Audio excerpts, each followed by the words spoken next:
In case you haven't been paying attention, President-elect of the United States and alleged peace candidate Donald Trump wants to invade Mexico. Now, to be fair, his real targets are the drug cartels operating in the country, and would likely involve limited drone strikes on cartel strongholds and targeted assassinations of their leaders. However, given the fact that Trump is willing to launch these attacks even without Mexico's approval, and with the high likelihood of civilian deaths, well, if you send your military into a country that doesn't want them there, and they are killing innocent people, that certainly sounds like an invasion to me. And if Mexico tries to prevent these operations, Trump's war on drugs could easily turn into a war on Mexico. But how would such a war play out? Well, would you believe me that invading Mexico is something the U.S. has been thinking about for quite some time? Hello everyone, I'm Matt Mitrovich, the alternate historian. Let's talk about War Plan Green, the plan to invade Mexico that has unfortunately become relevant once again. For those who don't know, in the 1920s and 30s, the United States developed a series of color-coded war plans for hypothetical future wars. Each color corresponded with a different country. For example, War Plan Black was for Germany, War Plan Gold was for France, and War Plan Yellow was for China, because this was interwar America, so of course there's a lot of casual and not so casual racism everywhere. You've probably heard of War Plan Red, which was the plan for a war with Britain, which also meant invading Canada. Now, this seems shocking to us in the present, but you have to remember that at the time, the British Empire was one of the most powerful nations, and through Canada, it shared America's longest land border. Britain was probably the only nation who could easily invade America. So yeah, maybe planning for that possibility, no matter how improbable, was a sensible precaution. Consider it like paying for insurance. You hope you don't need it, but if something bad does happen, no matter how unlikely, you'll be happy you had it. Which brings us to War Plan Green, which covered Mexico, which is a nation sitting on America's only other land border. Now, we can't ignore the complicated history between these two countries. Even though presidents like Herbert Hoover and Franklin Delano Roosevelt were trying to mend relations with Mexico and Latin America through what was called the Good Neighbor policy, America had already invaded Mexico a couple of times. For example, there was the Mexican-American War of 1846 to 1848 and the Pancho Villa expedition of 1916 to 1917.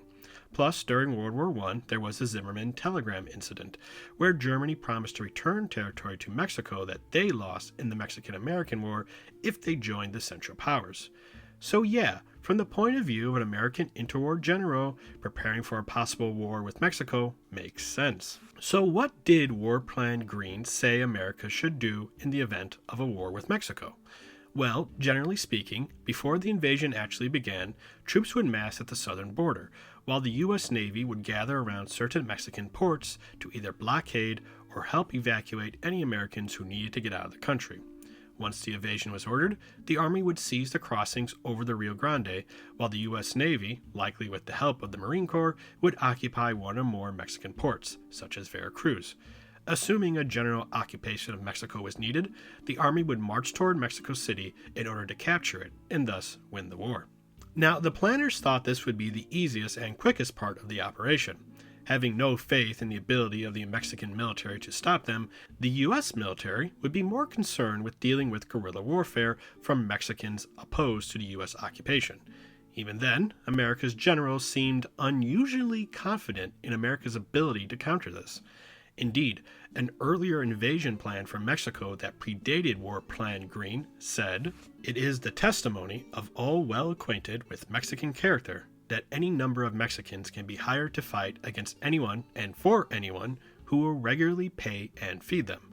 The Mexican soldier will be cheaper and more efficient against banditry than the American, and the cost can be more easily charged against the Mexican government. In addition, an army can be established that will not be anti-American, and which may, for many years in the future, exercise on the Mexican government an influence favorable to the United States." I laughed when I originally read this because this sounds a lot like the same flawed strategies America would do later in Vietnam or even Afghanistan.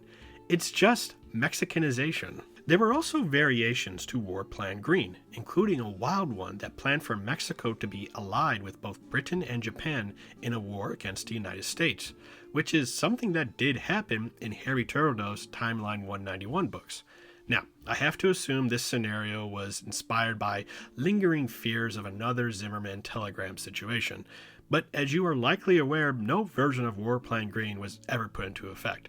Certain other color plans, however, like War Plan Orange for Japan, did see some use. War Plan Green, however, was last updated in 1946, before the start of the Cold War gave military planners something more important to worry about. But I wouldn't be surprised if there isn't some classified plan to invade Mexico sitting on a shelf or hard drive just waiting to be used. Of course, now we have to ask, what if War Plan Green was needed? What if America invaded Mexico in the 1920s or 30s? Well, the why is an important question to answer. In my President William Randolph Hearst scenario, I mentioned how he wanted to invade Mexico due to his fear that they would ally with Japan. But perhaps you don't need someone else in the White House opposed to doing good neighbor politics. You see, from 1926 to 1929, Mexico was plagued by the Cristero War. This was an uprising across many parts of Mexico, supported by the Roman Catholic Church, in opposition to the Mexican government's attempt to limit the power of said church. In our timeline, a U.S.-sponsored peace negotiation eventually reconciled the Mexican government and the church. But what if neither side could come to a compromise? Instead, the uprisings continue and spill into American territory. If the war bled across the border in the 1930s, and there was someone in the White House uninterested in the good neighbor policy, the U.S. might intervene to reestablish order in Mexico. If this happened, War Plan Green would certainly be used. But would it work? Well, I think so. I mean, without going into the details, while the U.S. military in the 1930s was not what it would become during World War II, it would likely be formidable enough to carry out War Plan Green and occupy Mexico. However, I think America would lose the peace. The earlier mentioned occupation plans seem like they would just be as successful as they were in Vietnam and Afghanistan. Thus, America could be in for a long, bloody, and increasingly unpopular occupation of Mexico. And given the timing of it all, this could be bad for fighting fascism. I mean, imagine a war-weary America suddenly dealing with war breaking out in Europe and East Asia.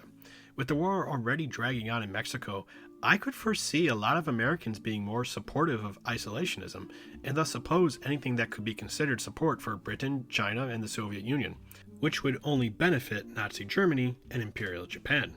Thus, the darkness of fascism spreads across the world, only because America could not make peace with their neighbor. Which brings me back to our present.